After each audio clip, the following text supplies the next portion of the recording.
ವಕ್ಫ್ ತಿದ್ದುಪಡಿ ಕಾಯ್ದೆ ವಿರೋಧಿಸಿ ಎಸ್ಡಿಪಿಐ ವತಿಯಿಂದ ತಹಶೀಲ್ದಾರ್ ಮೂಲಕ ಜಂಟಿ ಪಾರ್ಲಿಮೆಂಟ್ ಸಮಿತಿಗೆ ಹಕ್ಕೊತ್ತಾಯ.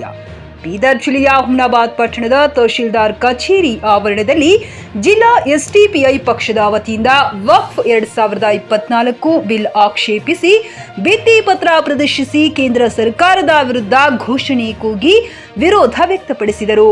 ವಕ್ಫ್ ಆಸ್ತಿ ಮುಸ್ಲಿಂ ಸಮುದಾಯಕ್ಕೆ ಒಳಪಟ್ಟಿದ್ದು ಡಾಕ್ಟರ್ ಬಾಬಾ ಸಾಹೇಬ್ ಅಂಬೇಡ್ಕರ್ ಅವರ ಸಂವಿಧಾನದಲ್ಲಿ ನಮ್ಮ ಆಸ್ತಿ ರಕ್ಷಣೆಗೆ ವಕ್ಫ್ ಬೋರ್ಡ್ ಇದೆ. ಈ ಹಕ್ಕು ನಾವು ಕಸಿದುಕೊಳ್ಳಲು ಬಿಡುವುದಿಲ್ಲ. ನಮ್ಮ ಆಸ್ತಿ ನಮ್ಮ ಹಕ್ಕು. ವಕ್ಫ್ ಆಸ್ತಿ ಸರ್ಕಾರದ ಸ್ವತ್ತಲ್ಲ, ನಮ್ಮ ಹಿರಿಯ ಆಸ್ತಿ ಎಂದು ಪಕ್ಷದ ಮುಖಂಡರು ಹಾಗೂ ದಲಿತ ಮುಖಂಡರು ಪ್ರತಿಭಟನೆ ಉದ್ದೇಶಿಸಿ ಮಾತನಾಡಿದರು. ನಂತರ ತಹಶೀಲ್ದಾರ್ ಮೂಲಕ ಜಂಟಿ ಪಾರ್ಲಿಮೆಂಟ್ ಸಮಿತಿಗೆ ಹಕ್ಕೊತ್ತಾಯ ಪತ್ರ ಸಲ್ಲಿಸಲಾಯಿತು. ಈ ಸಂದರ್ಭದಲ್ಲಿ ಪಕ್ಷದ ಜಿಲ್ಲಾಧ್ಯಕ್ಷ ಶೇಖ್ ಮುಕ್ಸದ್, ಉಪಾಧ್ಯಕ್ಷ ಸೈಯದ್ ಶಫಿಯುದ್ದೀನ್, ಜಿಲ್ಲಾ ಪ್ರಧಾನ ಕಾರ್ಯದರ್ಶಿ ಸೈಯದ್ ಅಕ್ಬರ್, ತೌಹೀದ್ ಖಾದ್ರಿ, ಭೀಮ್ ಆರ್ಮಿ ಅಧ್ಯಕ್ಷ ಅನಿಲ್ ದೊಡ್ಡಿ, ದಲಿತ ಸಂಘರ್ಷ ಸಮಿತಿ ಅಧ್ಯಕ್ಷ ಸತೀಶ್ ರತ್ನಾಕರ್, ಅಕ್ರಮ್ ದುಬಲಗುಂಡಿ, ಸದ್ದಾಂ ಸೌದಾಗಾರ್ ಸೇರಿದಂತೆ ಅನೇಕರು ಉಪಸ್ಥಿತರಿದ್ದರು. ದಯವಿಟ್ಟು ಕೇಂದ್ರ ಸರ್ಕಾರಕ್ಕೆ ನಾನು ಇವತ್ತು ಭೀಮ್ ಆರ್ಮಿ ಭಾರತ್ ಎಕನಾಮಿಕ್ಸ್ ಸಂಘಟನೆಯ ತಾಲೂಕು ಅಧ್ಯಕ್ಷನಾಗಿ ನಾನು ಕೇಂದ್ರ ಸರ್ಕಾರಕ್ಕೆ ಒಂದು ಎಚ್ಚರಿಕೆಯನ್ನು ಕೊಡ್ತಾ ಇದ್ದೀನಿ. ಕೇಂದ್ರದಲ್ಲಿರ್ತಕ್ಕಂಥ ನರೇಂದ್ರ ಮೋದಿ ಅವರಿಗೆ ಲೋಕಸಭಾ ಚುನಾವಣೆಯಲ್ಲಿ ಸೋಲ್ಕೊಂಡ್ರಿಗೂ ಕೂಡ, ಬಿಜೆಪಿ ಪಕ್ಷಕ್ಕೆ ಸೋಲ್ಕೊಂಡ್ರಿಗೂ ಕೂಡ ಅವರಿಗೆ ಇನ್ನೂ ಬುದ್ಧಿ ಬಂದಿಲ್ಲ. ಯಾಕಂದ್ರೆ ದೇಶದಲ್ಲಿ ಮಹಿಳೆಯರ ಮೇಲೆ ಅತ್ಯಾಚಾರಗಳನ್ನ ಆಗ್ಲತ್ತವ, ಮತ್ತೆ ದೌರ್ಜನ್ಯಗಳನ್ನ ಆಗ್ಲತ್ತವ, ಕೊಲೆಗಳನ್ನ ಆಗ್ಲತ್ತವ. ಆದ್ರೆ ಅವ್ರಿಗೆ ಅದು ಖಬರ್ ಇಲ್ಲ ನರೇಂದ್ರ ಮೋದಿ ಅವರಿಗೆ.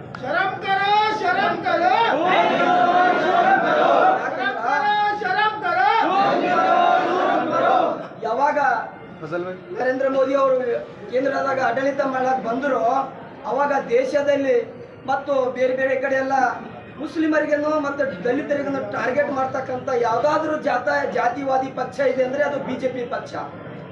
ಯಾಕಂದ್ರ ನೀವು ನಮ್ಮನ್ನು ಓಟುಗಳನ್ನು ತಗೊಂಡು ನೀವು ರಾಜಕೀಯ ಮಾಡ್ತಾ ಇದ್ರಿ.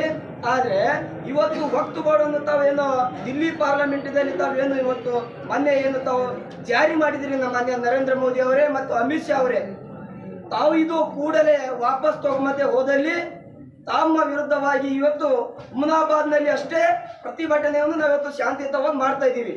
ಆದ್ರೆ ತಾವು ಇದು ಕಾಯ್ದೆಯನ್ನು ತಾವು ವಾಪಸ್ ತಗೊಳ್ಳಲೇ ಹೋದ್ರೆ ರಾಜ್ಯದಂತ ಮತ್ತು ದೇಶದಂತ ನಾವು ತಮ್ಮ ವಿರುದ್ಧವಾಗಿ ನಾವು ಹೋರಾಟಕ್ಕೆ ನಾವು ಕರೆ ಕೊಡಬೇಕಾಗ್ತಕ್ಕಂಥ ಮಾತು ಈ ಪ್ರತಿಭಟನೆ. ಬಿಜೆಪಿ ಸರ್ಕಾರಕ್ಕೆ, ಮುಸ್ಲಿಂ ವಿರೋಧಿ ಬಿಜೆಪಿ ಸರ್ಕಾರಕ್ಕೆ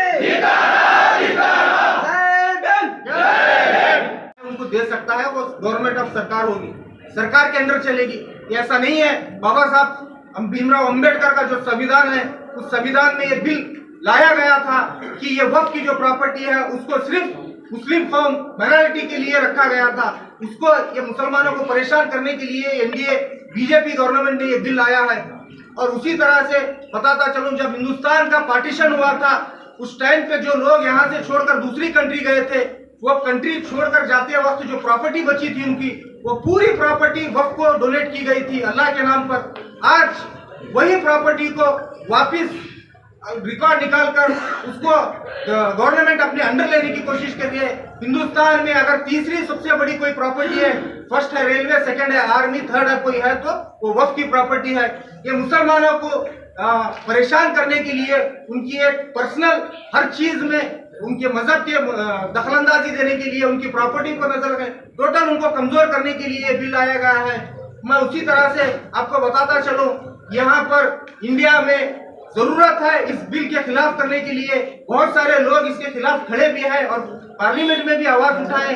मैं खास तौर पे जो इंडिया अलायंस है, जो हिंदुस्तान में इंडिया अलायंस चल रही है कांग्रेस के साथ, उनसे भी हमारे जो डिस्ट्रिक्ट के संसद है, एमपी है, उनसे भी अपील करूंगा कि आने वाले पार्लियामेंट में वो इस बिल के सख्त मुखालिफत करे और आवाज उठाए. क्योंकि ये आप हम पर एहसान नहीं कर रहे, हमने आपको वोट दिया है भरपूर 100% पार्लियामेंट में. इंडिया अलायंस को अगर कामयाब कोई किया है तो वो इस कंट्री का मुसलमान कामयाब किया है, दिन रात मेहनत किया है. सीखने में अगर हमको रोक रहे हैं तो कल आप अगर हशर के मैदान में आपको पकड़ा जाएगा, पूछा जाएगा. और याद रखिए, अगर इस आवाज को दबाने की कोशिश करेंगे तो उतना ही जोर से ये आवाज आएगी।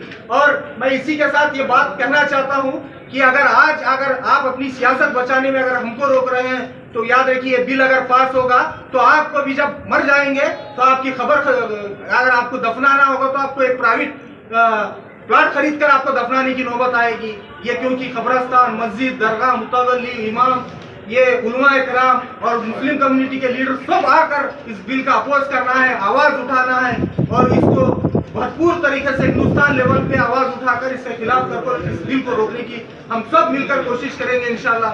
और साथ ही साथ मजम्मत करते हैं और हम सरकार से अपील करते हैं कि ये बिल नाकाबिल बर्दाश्त है, इसको आप रिजेक्ट करिए और इस मुल्क में भाईचारे को कायम रखिए। यही कहना आपसे चाहता हूँ मैं। और थोड़ी है, सभी का खून है शामिल यहाँ की मिट्टी में, किसी के बाप का हिंदुस्तान थोड़ी है।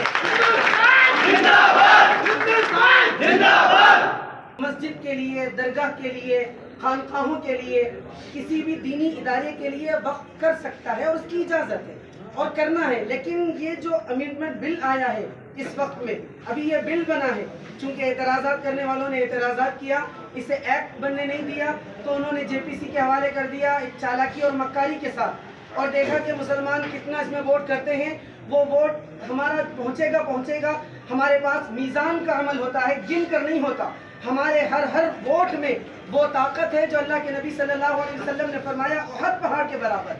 हम इस बिल को बिल्कुल पास होने नहीं देंगे और ये बिल हमारे लिए सख्त तरीन मुखालिफ है। आज नहीं, जब हमारी नस्लें आएंगी उनके लिए बड़ी मुश्किलें होंगी। हमारी नमाजें, हमारे कब्रिस्तान, हम मुर्दों को कहाँ लिए फिरेंगे? ये कब्रिस्तानों पर जब अपना कब्जा जमाएंगे, उनकी ज़मीनें लेने के लिए चलेंगे तो फिर हम हमारे मुर्दों को कहाँ लिए फिरेंगे? ये इसी ताक में है कि मुसलमानों को जितना जकड़ सकता है जकड़ा जाए। हम इस वक्त में यहाँ जमा हुए हैं ये कहने के लिए, ये बताने के लिए कि ये हम सब का मसला है, पूरी कौम का मसला है, पूरी उम्मत का मसला है।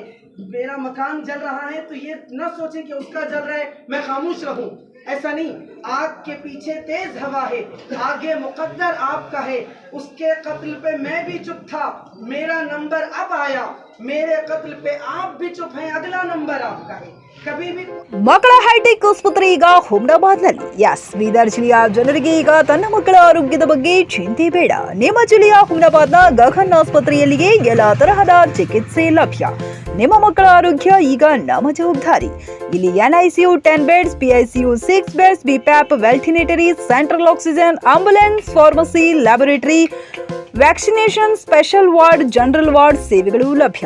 ಹಾಗಾದ್ರೆ ಹಿಂದೆ ಭೇಟಿ ನೀಡಿ ಗಗನ್ ಆಸ್ಪತ್ರೆ, ಪೊಲೀಸ್ ಠಾಣೆ ಹಿಂದುಗಡೆ, ಹುಮ್ನಾಬಾದ್. ಹೆಚ್ಚಿನ ಮಾಹಿತಿಗಾಗಿ ಸಂಪರ್ಕಿಸಿ 9620618472 ಅಥವಾ 8846666532.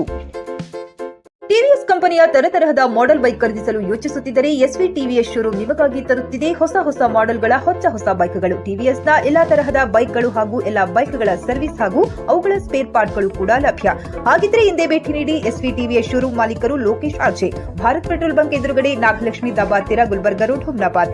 ನಿಮ್ಮ ಬೈಕ್ ಅನ್ನು ಕಾಯ್ದಿರಿಸಿಕೊಳ್ಳಲು ಹಿಂದೆ ಸಂಪರ್ಕಿಸಿ 8494951009 ಅಥವಾ 08483